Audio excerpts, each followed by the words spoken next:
शिरोमणि माधो सिंह भंडारी को समर्पित निर्माणाधीन मलेथा स्टेशन। ये बोर्ड देखकर आप समझ गए होंगे कि हम इस वक्त मलेथा में हैं, जो कि माधो सिंह भंडारी की भूमि कही जाती है। माधो सिंह भंडारी यहाँ के जो पंवार वंशीय राजा हुए, उनके सेना नायक हुआ करते थे।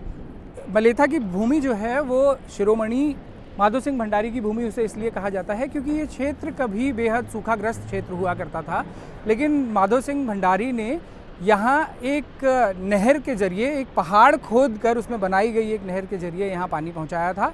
और आज अगर आप विकिपीडिया पे देखेंगे तो माधो सिंह भंडारी के नाम के साथ में इंजीनियर लिखा होता है, और वो इसीलिए लिखा होता है क्योंकि 17वीं सदी में माधो सिंह भंडारी ने एक टनल का निर्माण किया था जिसके थ्रू मलेथा में पानी पहुँचा।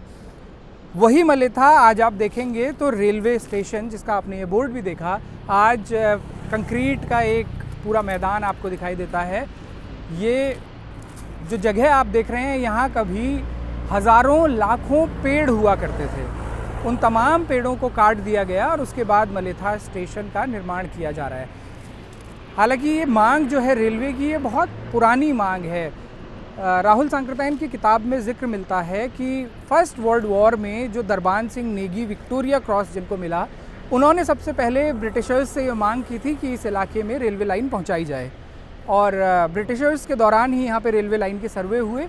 ये करीबन 1920 की बात है और अब 2022 आ चुका है और अब जाके यहाँ रेल पहुँच पाई है। लेकिन इस प्रोजेक्ट की, इस रेलवे प्रोजेक्ट की कई लोगों ने बड़ी कीमत चुकाई है। और आज की स्टोरी में हम आपका जिनसे परिचय करवाने जा रहे हैं, जो स्टोरी हम आपको बताने जा रहे हैं, वो अकेला व्यक्ति ये दावा करता है कि करीब 400 करोड़ रुपए का मुआवजा उसका बनता है इस रेलवे प्रोजेक्ट से। आपने ठीक सुना, 400 करोड़, 4 अरब रुपए का कंपनसेशन वो आदमी क्लेम करता है। उसकी क्या प्रॉपर्टीज़ थी, क्या थी उनकी पूरी कहानी, आइए आपको विस्तार से बताते हैं। मेरा नाम है अनिल जोशी है और मैं जो है 95 में अल्मोड़ा में जो है ना चारा विकास अधिकारी के पोस्ट पर था।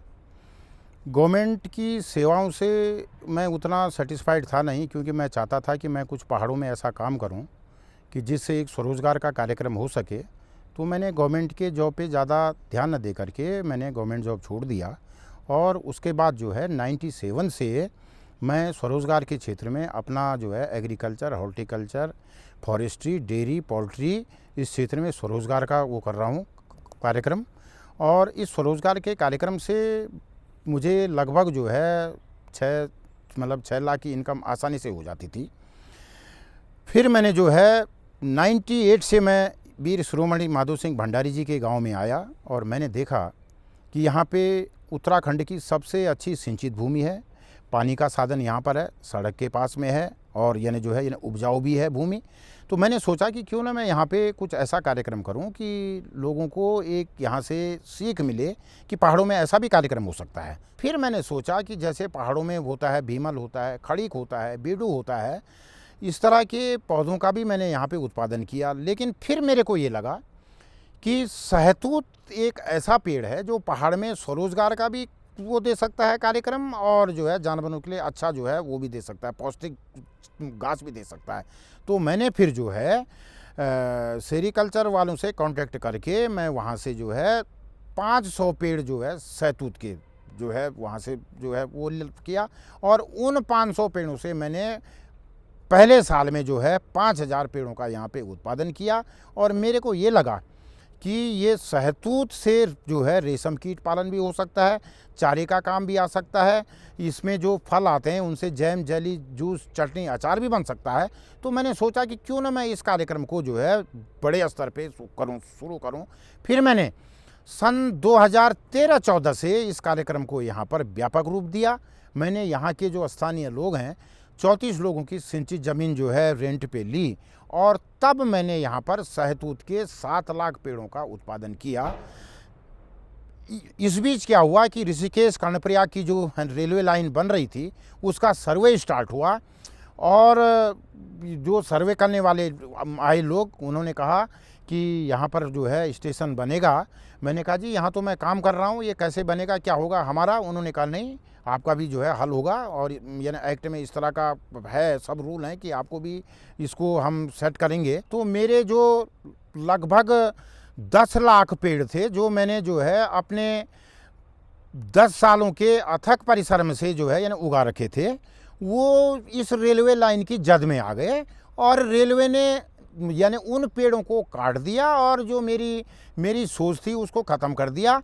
और मैं तब से दर दर की ठोकरें खा रहा हूँ। 5 साल हो गए, कोर्ट में मामला है, मेरा मामला अभी तक हल नहीं हुआ और मेरे सामने विकट आर्थिक स्थिति जो है आ गई है। मेरा स्टाफ, मैं, और अब मैं क्या करूं, कहां जाऊं, लेकिन मुझे कोर्ट पे पूरा विश्वास है कि एक न एक दिन मुझे न्याय ज़रूर मिलेगा।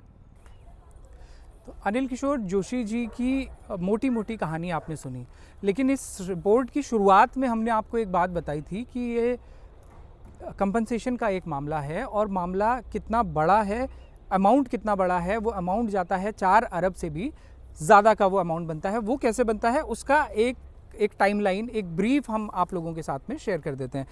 जैसा कि अनिल जोशी जी ने बताया कि 95 में अनिल जोशी जी एक गवर्नमेंट ऑफिसर थे, उन्होंने अपनी जॉब छोड़ी और उसके बाद स्वरोजगार का काम शुरू किया। मलेथा जो माधो सिंह भंडारी की भूमि है, यहाँ पे उन्होंने लाखों पेड़ धीरे धीरे करके उगाए। लेकिन 2016 में जब रेलवे का प्रोजेक्ट यहाँ बनना शुरू हुआ तो तमाम लोगों की ज़मीन, प्रॉपर्टी एक्वायर की जाने लगी, एक्विजिशंस हुए। तो एक टीम आई, ये टीम 2017 में यहाँ पहुँची और इस टीम ने मूल्यांकन किया कि अनिल किशोर जोशी की कितनी संपत्ति रेलवे के कारण एक्वायर की जानी है। तो ये अक्षत इसकी डिटेलिंग हमारे आप दर्शकों को ज़रूर दिखाएं। ये टोटल संख्या देखिए, आप एक बार गौर कीजिएगा, ये टोटल संख्या जो लिखी है कि 7,14,240 पेड़ जो थे सहतूत के, ये एक्सपर्ट टीम ने काउंट किए और ये तो थे जो मदर प्लांट्स हैं। मदर प्लांट्स क्या होता है ये भी अभी हम आपको एक्सप्लेन करेंगे। उसके अलावा दूसरी संख्या ये देखिए 2,63,980 पौध, तो ये छोटे पेड़ थे शहतूत के। इसके अलावा संतरे के भी पेड़ थे जिनकी संख्या थी 2268 पौध। 2268 कैसे, 2150 और 118, और इसके अलावा 9 संतरे के मदर प्लांट्स थे। तो अब आप मोटा मोटा आप लोगों ने एक बार को संख्या समझी और एक बार आप ये भी देख लीजिए कि इस एक्सपर्ट टीम में कौन कौन लोग शामिल रहे हैं। तो इसमें अमीन हैं, इसमें वन दरोगा हैं, इसमें कंसल्टेंट हैं रेलवे के, इसमें निरीक्षक हैं रेशम विभाग के, इसमें अपर जिला उद्यान अधिकारी हैं, इसमें तहसीलदार हैं, इसमें तहसीलदार कीर्तिनगर हैं। तो ये तमाम लोगों के इसमें साइन हैं। इन तमाम लोगों ने ये तमाम लोग एक्सपर्ट टीम में शामिल थे और ये लोग यहाँ पहुँच के इन लोगों ने ये तय किया कि कुल संख्या कितनी है। अब हम बात आगे बढ़ाते हैं। इसमें एक शब्द आपने सुना होगा, मदर प्लांट। मदर प्लांट क्या होता है वो हम एक बार एक्सप्लेन कर देते हैं। सर, मदर प्लांट उस प्लांट को बोलते हैं जिससे कि शहतूत के अन्य पौधे तैयार किए जा सके, तो उसको मदर प्लांट कहा जाता है। अब प्रॉब्लम कहाँ से शुरू हुई उसकी एक बार को आप डिटेलिंग समझिए। जब रेट तय किए गए, हॉर्टिकल्चर डिपार्टमेंट के पास ये तय करने, संख्या तो क्लियर हो चुकी थी, लेकिन अमाउंट तय करने के लिए जब हॉर्टिकल्चर के पास गया तो हॉर्टिकल्चर ने माना कि प्रत्येक संतरे के पेड़ के लिए 2196 रुपये का जो है कंपनसेशन बनता है। मातृ वृक्ष का, मदर प्लांट का, एक संतरे के एक मदर प्लांट का कंपनसेशन बनता है 2196 रुपीज़। लेकिन जब बात आई शहतूत के पेड़ का मूल्यांकन करने की, गड़बड़ इस पूरे मामले में वहाँ से शुरू हुई। गड़बड़ इस लिहाज से शुरू हुई कि जहाँ संतरे के एक मदर प्लांट की कीमत 2,196 रुपये थी, वहीं सहतूत के एक मदर प्लांट की कीमत मात्र 4.5 रुपये आंकी गई। अब जब ये आकलन किया गया तो अनिल किशोर जोशी हाई कोर्ट पहुँचे और उन्होंने सबसे मुख्य सवाल ये उठाया कि जब संतरे के एक मदर प्लांट की कीमत 2,000 रुपये से ज़्यादा है तो शहतूत के एक मदर प्लांट की कीमत मात्र 4 रुपये या 4.5 रुपये कैसे तय की जा सकती है, इसका आधार बताया जाए।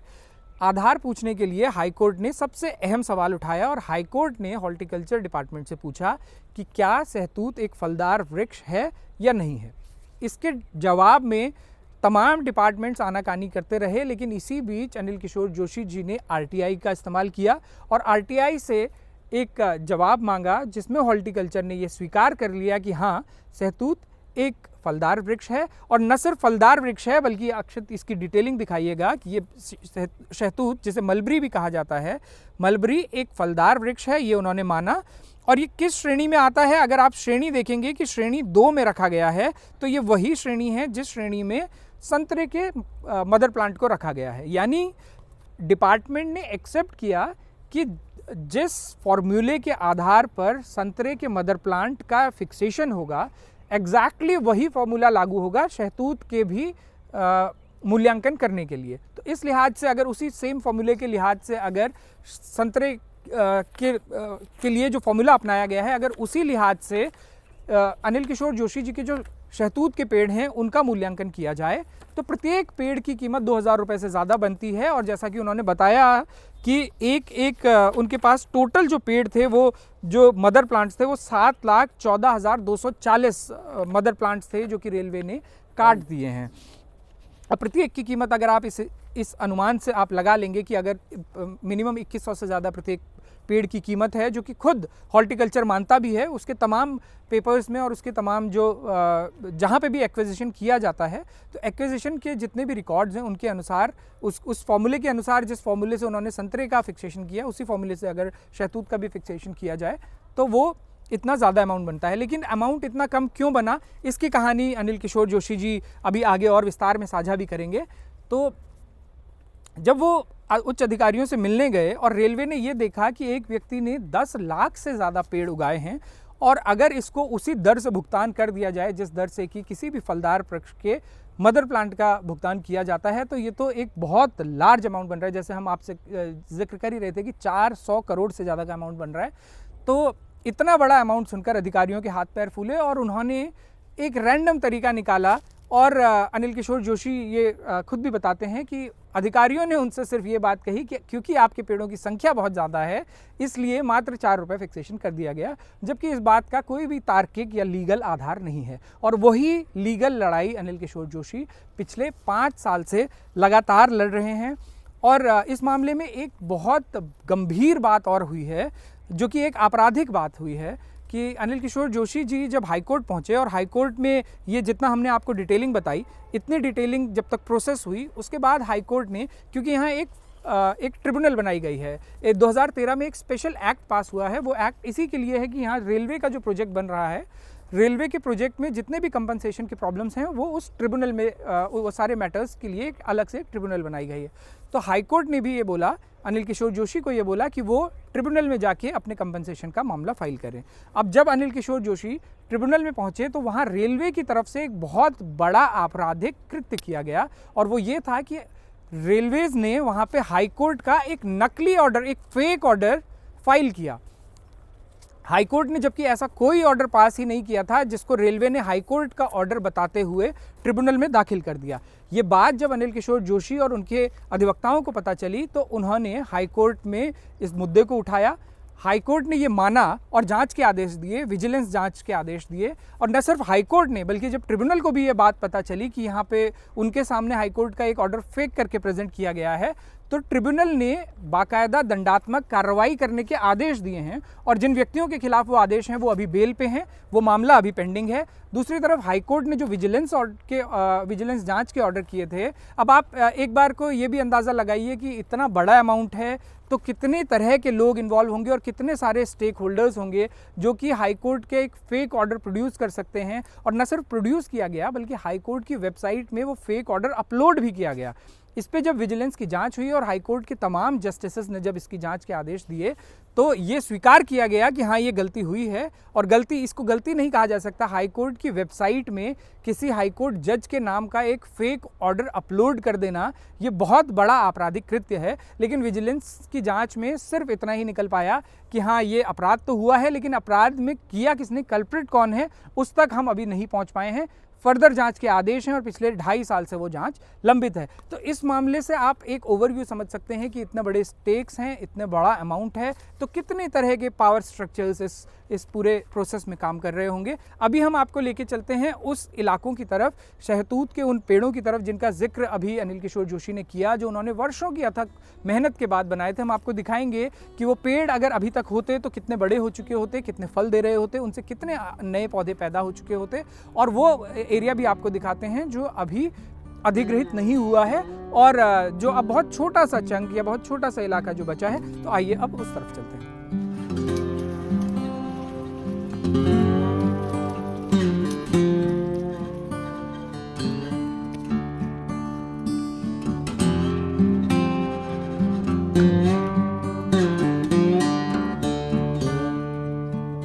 ऐसे ऐसे पेड़ मेरे, ऐसे पेड़ है ना, रेलवे ने 7,14,240 पेड़ मेरे एज ए मात वृक्ष जो है काटे, मुझे बिना जो है मतलब वो करे, पेमेंट करे, ठीक है। और ये भी एक्वायर्ड लैंड में ही है, ये भी ये उनकी बाउंड्री है। हाँ। इससे अंदर एक्वायर्ड लैंड है, ये काश्तकार और एक्वायर्ड लैंड में ऐसे ही आपके तमाम ऐसे ही जो है 7,14,000 तो पेड़ वो थे और 3 लाख पेड़ एक्स्ट्रा थे, जो काउंटिंग वो जो एक्सपर्ट की है रिपोर्ट में अभी आपको वो करूँगा, दूंगा कि यही शहतूत का पेड़ यदि जंगल में होता और अपने आप हो रहा होता और जिसका ब्याज 0 से 10 सेंटीमीटर होता तो उसकी कीमत इस रेलवे लाइन के लिए 45 रुपीज़ है। जब मैंने एडीएम को बोला कि मैंने कहा सर, जब रेलवे लाइन के लिए आपके एक पेड़ की कीमत जो ऑटोमेटिक हो रहा है उसकी कीमत 45 है, तो हमारे लिए 4 रुपये कहाँ से आई। तो तत्कालीन जो वो थे यानी एडीएम साहब बोलते हैं कि जोशी जी आपके तो बहुत पेड़ हैं। मैंने उनको बोला कि ठीक है सर, मेरे बहुत पेड़ हैं, आप एक स्टाम्प पे जो है वो दे दो लिख के कि आपके बहुत पेड़ हैं, मैं सारा पैसा छोड़ दूंगा। तो वो हंसने लगे। दूसरी बात मैं आपको कहूँ कि ये तो जंगली पेड़ का रेट है 45 रुपीज़ जो ऑटोमेटिक हो रहा है। एडीएम के द्वारा गठित जो एक्सपर्ट टीम आई थी, उस एक्सपर्ट टीम ने मेरे 7,14,240 पेड़ों को गिना है एज ए जो है मातृ वृक्ष। मातृ वृक्ष का जो है मतलब होता है जिनसे पौध प्राप्त होगी। कहने का मतलब ये है कि जब जंगली पेड़ का रेट 45 है और जो एक्सपर्ट टीम है उसने मेरे पेड़ों को एज ए मातृ वृक्ष के रूप पे लिखा है, तो इस मातृ वृक्ष की कीमत तो उस जंगली पेड़ से लगभग 20 गुना ज्यादा तो होगी होगी।